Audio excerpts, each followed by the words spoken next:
Hello बच्चों, the Bihar teacher history maker मेरा mobile मेरी शिक्षा में आपका स्वागत है। आज हम लोग पढ़ेंगे मैदानी भाग एवं नदियां एशिया के प्राकृतिक बनावट में। एशिया हम लोग अभी पढ़ रहे हैं इकाई 6 एशिया की प्राकृतिक बनावट, जिसको मैंने 4 भागों में यहाँ पर विभाजित करके इसको पढ़ाने की कोशिश की थी, जिसमें हम लोग पिछले वीडियोस में महासागर एवं प्रायद्वीप, पहाड़, पठार पढ़ लिया है। अब इस वीडियो में मैदानी भाग एवं नदियों को जानेंगे।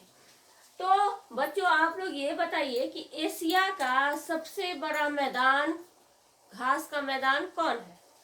ये जीके का प्रश्न हो सकता है। तो एशिया का सबसे बड़ा घास का मैदान हमारे भारत में है, गुजरात में। गुजरात में कच्छ नाम सुना होगा। कच्छ में बन्नी घास मैदानों से कहा जाता है। क्या? बन्नी घास मैदान। ये काफी बड़ा है और एशिया का सबसे बड़ा घास का मैदान यही है। एशिया के दक्षिणी भाग में उपजाऊ नदियों के मैदान पाए जाते हैं। क्या होता है, मैदान कैसे बनते हैं? नदियों के द्वारा जो बहकर मिट्टियां आती है, उससे मैदान का निर्माण होता है। तो एशिया के दक्षिणी भाग में बहुत सारे ऐसे मैदान पाए जाते हैं, जिसमें उत्तरी भारत का विशाल मैदान सबसे महत्वपूर्ण है। क्या है? हमारे उत्तरी भारत में, हम भी उसी क्षेत्र में रहते हैं, बिहार, ये भी उत्तरी भारत का ही विशाल मैदान है। उसी क्षेत्र में हम लोग रहते हैं। तो ये एशिया का बहुत ही महत्वपूर्ण क्षेत्र है। यह क्षेत्र गंगा, सिंधु और ब्रह्मपुत्र नदियों से लाई गई मिट्टी से बना हुआ है, जो अत्यंत उपजाऊ भी है। क्या है? हम लोग जहाँ पे रहते हैं, ये उत्तरी भारत का जो क्षेत्र है, वो गंगा, सिंधु और ब्रह्मपुत्र नदियों से जो मिट्टी लाई गई है बह के, तो उसी का ये मैदान बना है, जिस पर हम लोग रहते हैं। पश्चिम में बना है, जो अत्यंत ही उपजाऊ क्षेत्र है। ये क्या है? बिहार का भी भाग बहुत ही उपजाऊ है, और भारत का जो उत्तरी क्षेत्र है वो मैदानी इलाका है, वो सारे बहुत ही उपजाऊ है। उत्तर प्रदेश है, ये सब क्या है? बहुत ज्यादा ही उपजाऊ क्षेत्र है। ह्वांग नदी द्वारा लाई गई मिट्टी से चीन में उपजाऊ मैदान विकसित हुए हैं। वही क्या है कि ह्वांग नदी है, जिससे जो उपजाऊ मैदान बना है, वो ह्वांग नदी से के द्वारा जो मिट्टी लाई गई है, उससे चीन का जो मैदानी भाग है वो बना है, वो भी काफी उपजाऊ है।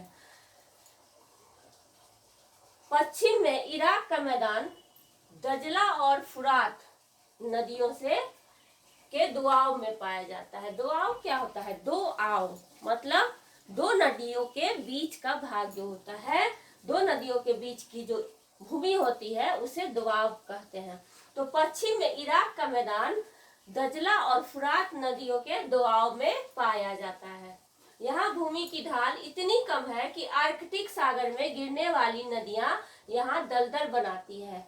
क्या है कि एशिया के उत्तरी भाग में भाग जो है वो बहुत नीची भूमि है, मैदान बहुत ही नीचा है। उसका स्लोप, जैसे कि मैंने ग्लोब में आप लोगों को बताया था कि ये जैसे ग्लोब में मैंने बताया था ना कि एशिया के यहाँ पर क्या है, यहाँ पे है आर्कटिक महासागर। तो यहाँ से इसका जो बहने का तरीका होगा, यहाँ से जो उसकी ढलान होगी वो बहुत कम होगी। तो आर्कटिक सागर में जो नदियों का पानी गिर सकता था, वो नहीं गिर के वहां पे जमा हो जाता है, क्योंकि वो ढलान नहीं है।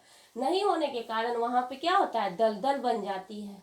अगर यहाँ पे ढलान ज्यादा होगा तो वो आर्कटिक सागर में गिर सकती है नदियों का जल, लेकिन वो ढलान नहीं होने के कारण वहां पर जमा हो जाती है, तो यहाँ दलदल बना देती है। ये दलदल मुख्यतः ओब, येनसी तथा लीना नदियों द्वारा निर्मित मैदान है। यहाँ का जो दलदल बन गया है वो ओब, येनसी और लीना नदियों द्वारा निर्मित मैदान है। ये सब मैदान है जहाँ पे दलदल बन जाती है। एशिया महादेश की एक धरातलीय विशेषता ये है कि पूरब एवं दक्षिण पूरब के महासागर व सागरों में द्वीप समूह की विस्तृत श्रृंखलाएं हैं। द्वीप समूह और समूहों महासागर द्वीप समूहों और महाद्वीपों की छोटी बड़ी श्रृंखलाएं बनी हुई है।